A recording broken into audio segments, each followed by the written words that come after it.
नमस्कार दोस्तों, मैं मोहित अवस्थी अपने channel study with Mohit sir में आप सभी लोगों का बहुत बहुत स्वागत करता हूं। दोस्तों, आज हम लोग पढ़ेंगे भारत के मैंग्रोव वन और कोयला संसाधन। सबसे पहली बात हम लोग समझते हैं मैंग्रोव वनस्पति की डाटा, है ना। देखिए, वैश्विक हिस्सा जो भारत में मैंग्रोव वनस्पतियों का है, विश्व का लगभग 3.3% है। कहने का मतलब ये है कि भारत में मैंग्रोव वनस्पतियाँ विश्व का लगभग 3.3% हैं। मैंग्रोव वन जो होते हैं वो दलदली स्थलों पर ही पाए जाते हैं, ये भी याद रखिएगा। कहाँ पाए जाते हैं? दलदली स्थलों पर। दूसरी बात याद रखिएगा, कुल क्षेत्रफल भारत के लगभग 4,992 वर्ग किलोमीटर क्षेत्र में फैला हुआ है। सर्वाधिक विस्तार अगर देखेंगे तो पश्चिम बंगाल में है। मैंग्रोव वन का सबसे ज़्यादा विस्तार कहाँ है? पश्चिम बंगाल में है। आप देखेंगे सुंदरवन जो है वो मैंग्रोव वन ही है। सुंदरवन कैसे हैं? मैंग्रोव वन हैं। अब देखिए, तटीय सुरक्षा। तटीय सुरक्षा, ये वन समुद्री लहरों एवं चक्रवातों से तटों की रक्षा करते हैं। बिल्कुल करते हैं भाई। ये वन क्या करते हैं कि तटों की सुरक्षा करते हैं। अब देखिए, भारत में मैंग्रोव वनों का क्षेत्रीय वितरण क्या क्या है। पूर्वी तटीय क्षेत्र की अगर हम बात करें, ईस्ट कोस्ट की बात करें, तो सुंदरवन पश्चिम बंगाल लगभग 50% हिस्सा है।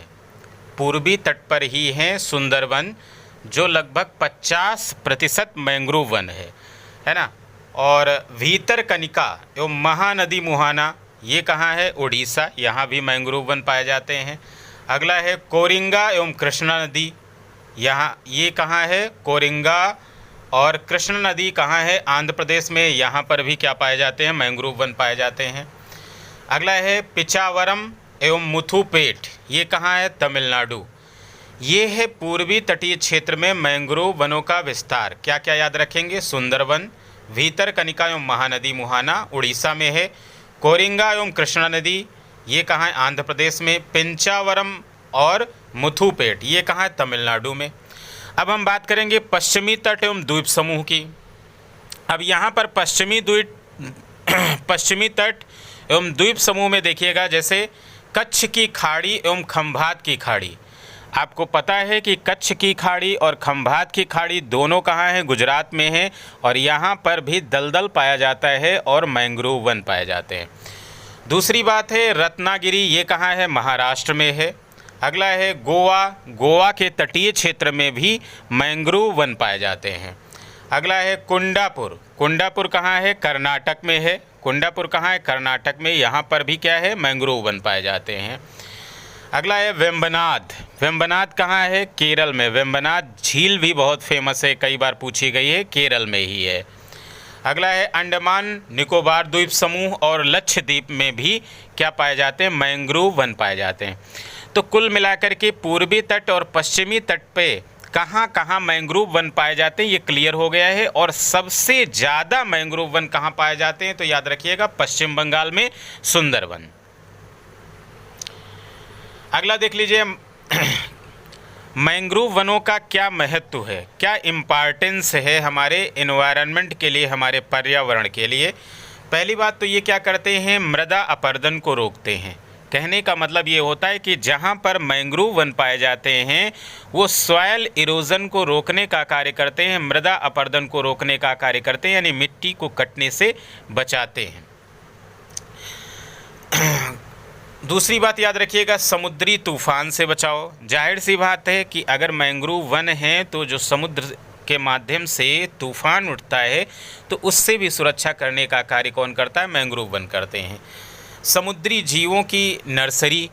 अब याद रखिएगा कि मैंग्रोव वन है तो वहाँ पर बायोडाइवर्सिटी भी पाई जाती है और साथ में मैंग्रोव पारिस्थितिकी तंत्र अनेक प्रकार की मछलियाँ, झींगा, समुद्री जीवों के लिए प्राकृतिक नर्सरी होता है। मतलब देखेंगे तो मैंग्रोव वन में तमाम प्रकार की मछलियाँ, झींगा और अन्य जानवर भी पाए जाते हैं। संरक्षण नीति एवं पर्यावरण विशेषताएं, क्या क्या संरक्षण किए जा रहे हैं मैंग्रोव वन के लिए, जरा देखिएगा। जल की उर्वरता, मैंग्रोव वन समुद्री जल की उर्वरता को प्राकृतिक रूप से बढ़ाते हैं। मैंग्रोव वन क्या करते हैं कि समुद्री जल की उर्वरकता को प्राकृतिक रूप से बढ़ाते हैं। दूसरी बात, राष्ट्रीय पर्यावरण नीति 2006 के अनुसार कच्छ वनस्पतियों मतलब मैंग्रोव और प्रवाल भित्तियों को महत्वपूर्ण तटीय पर्यावरण संसाधन माना गया है। याद रखिएगा, ये राष्ट्रीय पर्यावरण नीति बनी थी जिसमें ये बताया गया था कि जो प्रवाल भित्तियाँ होती, कोरल रीफ, वो भी क्या है, एक प्रकार के एनिमल हैं। याद रखिएगा, प्रवाल भित्ति, कोरल रीफ क्या हैं, एक प्रकार के एनिमल हैं जो सिलेंट्रेटा फाइलम के जीव हैं, कॉलोनी के रूप में रहते हैं। जैसे लक्षद्वीप क्या है, प्रवाल निर्मित द्वीप है। पूछा जाता है भारत का लक्षद्वीप क्या है, प्रवाल निर्मित द्वीप है। और विश्व की सबसे बड़ी प्रवाल भित्ति कहाँ है, ऑस्ट्रेलिया में है, जिसे क्या कहते हैं, ग्रेट बैरियर रीफ, है ना। बायोडाइवर्सिटी खूब पाई जाती है यहाँ प्रवाल भित्तियों में। तो प्रवाल भित्तियों को और मैंग्रोव वन को संरक्षण की बात की गई है। याद रखिएगा, इन्हें पर्यावरण संसाधन माना गया है। किस नीति के अनुसार, तो क्या बताएंगे, राष्ट्रीय पर्यावरण नीति 2006 के अनुसार। दूसरी बात एक और याद रखिएगा, संरक्षण कार्यक्रम 1987 में भी शुरू हुआ था। देखिए, पर्यावरण एवं वन मंत्रालय द्वारा वर्ष 1987 से मैंग्रोव संरक्षण हेतु गहन कार्यक्रम चलाया जा रहा है। 1987 से ही मैंग्रोव के संरक्षण के लिए प्रयास किए जा रहे हैं और तमाम प्रकार के कार्यक्रम चलाए जा रहे हैं। उच्च क्षार सहनशीलता, उच्च क्षार सहनशीलता, है ना, हाई बेसिक, मतलब मैंग्रोव पौधों में अत्यधिक खारे क्षारीय जल को सहन करने की अद्भुत क्षमता होती है। याद रखिएगा कि जो मैंग्रोव वन होते हैं उनमें खारे पानी को एडजस्ट करने की क्षमता होती है। याद रखिएगा, क्योंकि समुद्र के किनारे पाए जा रहे हैं और समुद्रों का पानी कैसा होता है, खारा होता है, और दलदली स्थलों पर ही क्या पाए जाते हैं, मैंग्रोव वन पाए जाते हैं। अगला देख लीजिएगा, भारत के कोयला उत्पादक राज्य एवं कोयला के प्रकार। कोयला भी महत्वपूर्ण है। जिस प्रकार से आपने देखा है कि अमेरिका, चीन, इजराइल का युद्ध हुआ है, पेट्रोल, गैस, डीजल में के आयात निर्यात में तमाम प्रकार की प्रॉब्लम्स आई हैं, तो उस समय कोयला या अन्य जो विकल्प के रूप में ऊर्जा संसाधन मौजूद थे, उनका उपयोग तेज़ी से बढ़ा भी है। तो कोयला से भी अक्सर एक प्रश्न पूछा भी जाता है। देखिए, भारत के प्रमुख कोयला उत्पादक राज्य, सबसे ज़्यादा कोयला कहाँ उत्पादित होता है, तो क्या बताएंगे, उड़ीसा में लगभग 21.22%, डाटा याद रखिएगा। उसके बाद है छत्तीसगढ़ आता है 21.11%, फिर आता है झारखंड, ये है 18.26%। अगला आ जाता है मध्य प्रदेश, ये है 16.60%। अगला है महाराष्ट्र लगभग 5%, फिर पश्चिम बंगाल लगभग 4%। तो सबसे ज़्यादा कोयला का उत्पादन कहाँ होता है, तो क्या बताएंगे, उड़ीसा।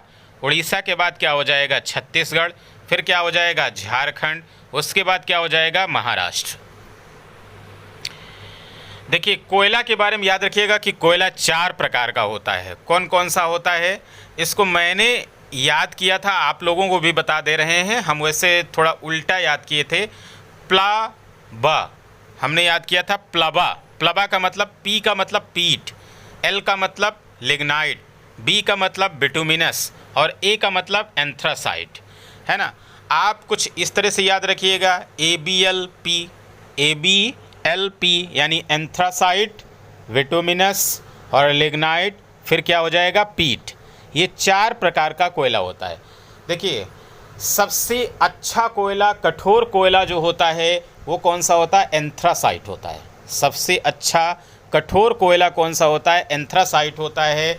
और इसमें कार्बन का प्रतिशत भी ज़्यादा होता है। लगभग 80 से 90% क्या होता है, इसमें कार्बन होता है। देर तक जलता है ये, है ना। धुआं कम होता है, इसमें धुआं नहीं होता है। देर तक जलता है, धुआं नहीं होता है। दूसरा कोयला है विटुमिनस। इसे काला कोयला या सामान्य कोयला भी कहते हैं और इसमें कार्बन का प्रतिशत जो होता है 60 से लेकर के 80% तक होता है। कितना कार्बन होता है? 60 से लेकर के 80% तक होता है। भारत में सर्वाधिक उपयोग होने वाला कोयला वास्तव में विटुमिनस ही है। सबसे ज़्यादा भारत में अगर कोयला कोई उपयोग किया जाता है तो वो कौन सा है? विटुमिनस है। अगला है लिग्नाइट। अगर हम लिग्नाइट की बात करें तो इसे क्या कहते हैं? भूरा कोयला कहते हैं। कौन सा कोयला कहते हैं? भूरा कोयला कहते हैं। और इसमें कार्बन का प्रतिशत जो होता है वो 40 से 60% होता है। आप देख रहे हैं एंथ्रासाइट से कम है कार्बन की मात्रा विटुमिनस में, और विटुमिनस से कम किस में है? तो क्या बताएंगे? लिग्नाइट में। देखिए जलने पर लिग्नाइट कोयले से धुआं अधिक निकलता है ना। अगला है पीट कोयला। इसे निम्न गुणवत्ता वाला कोयला कहते हैं। कौन सा कोयला कहते हैं? निम्न गुणवत्ता वाला कोयला, है ना। इसमें कार्बन का प्रतिशत जो होता है वो 40% से भी कम होता है। कार्बन का प्रतिशत इसमें सबसे कम होता है। ये प्रारंभिक अवस्था का कोयला होता है। कैसा कोयला होता है? प्रारंभिक अवस्था का कोयला होता है।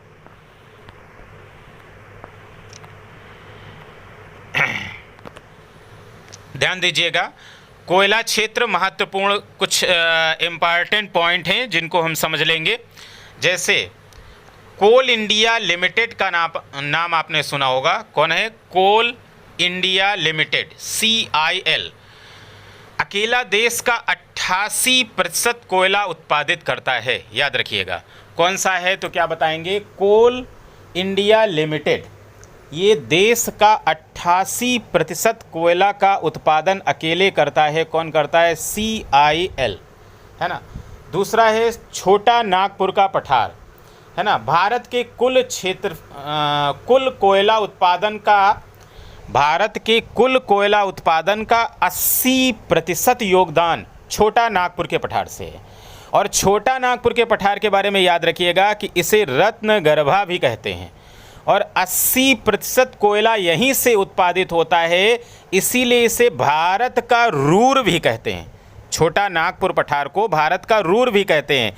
रूर क्या है? रूर वास्तव में जर्मनी में एक कोयला उत्पादित क्षेत्र है, और भारत में भी सबसे ज़्यादा कोयला का उत्पादन छोटा नागपुर के पठार से ही होता है, इसीलिए इसे भारत का रूर कहते हैं।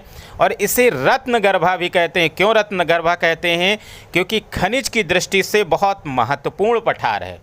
ये भारत के 5 राज्यों में फैला हुआ, जैसे आप देखेंगे इसका विस्तार छत्तीसगढ़, झारखंड, उड़ीसा, मध्य प्रदेश और बिहार तक है। किसका है? छोटा नागपुर के पठार का। अगला है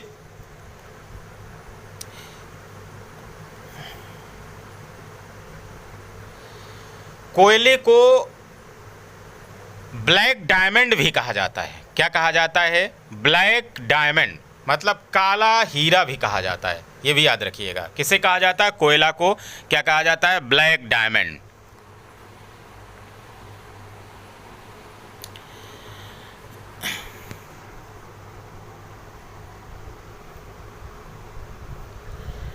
अब देखिए कुछ डाटा है जो समझ लीजिएगा। जैसे पहले क्या है कि 1774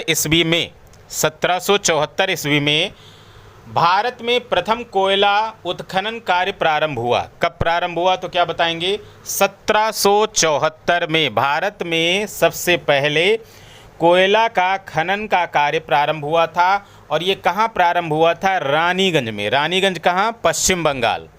दूसरा याद रखिएगा 1956 ईस्वी में। कब? 1956 ईस्वी में राष्ट्रीय कोयला विकास निगम की स्थापना की गई थी। किसकी स्थापना की गई थी?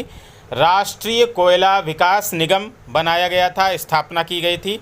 इसके माध्यम से कोयला का उत्खनन तकनीक में सुधार के लिए बनाया गया था। अगला है 1975 ईस्वी। 1975 ईस्वी में ही कोल इंडिया लिमिटेड CIL की स्थापना की गई थी। किसकी स्थापना की गई थी? कोल इंडिया निगम या CIL की स्थापना की गई थी और देश का लगभग 88% कोयला का उत्पादन यही करता है। याद रखिएगा। मुख्य केंद्र क्या हैं? तो याद रखिएगा, जैसे नेवेली, ये कहाँ है? तमिलनाडु। और साथ में लिग्नाइट कोयला का है, नेवेली तमिलनाडु में है। अगला याद रखिएगा, जैसे एक पलमा है, बड़ौदा है और निगाहामा है।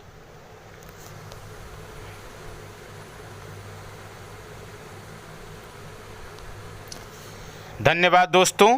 तो इस प्रकार से आज हम लोगों ने मैंग्रोव वन और कोयला के बारे में पढ़ लिया है। इसके PDF के लिए आप लोग कमेंट करेंगे और अपना व्हाट्सएप नंबर अगर भेजेंगे या हमारे व्हाट्सएप नंबर 94 50 42 25 93 पर मैसेज करेंगे तो इसका PDF भी हम प्रोवाइड करवा देंगे। इसी तरीके से हिस्ट्री, पॉलिटी, ज्योग्राफी और साइंस के नोट्स से मैं आपको तैयारी करवाता रहूँगा। जो भी एग्ज़ाम है, जैसे TGT है, PGT है, असिस्टेंट प्रोफेसर है ना, हर एग्ज़ाम में सुपर टेट है, टेट है, सबके लिए महत्वपूर्ण है। SSC, रेलवे, हर एग्ज़ाम के लिए महत्वपूर्ण है। इसलिए महत्वपूर्ण है क्योंकि हर एग्ज़ाम में अब GS को ऐड कर दिया गया है ना। इवन अगर BO की वैकेंसी हो रही, UPP है, UPSI है, हर एग्ज़ाम में GS पूछा जाता है और इसी तरीके से इम्पॉर्टेंट कंटेंट को हम आप तक पहुंचा देंगे जो एग्ज़ाम में हमेशा पूछा जाता है। तो लगातार आप लोग study with Mohit sir channel पर बने रहिए।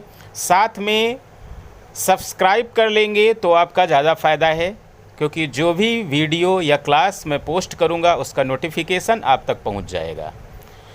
और एक बेल आइकन का बटन होता है, उसको भी प्रेस कर लीजिए। उसको प्रेस करने से, ऑल कर लेने से नोटिफिकेशन आप तक पहुंचता रहेगा और हम आपकी तैयारी में अपना सार्थक योगदान देते रहेंगे। धन्यवाद दोस्तों। जय हिंद। मिलते हैं अगली क्लास में।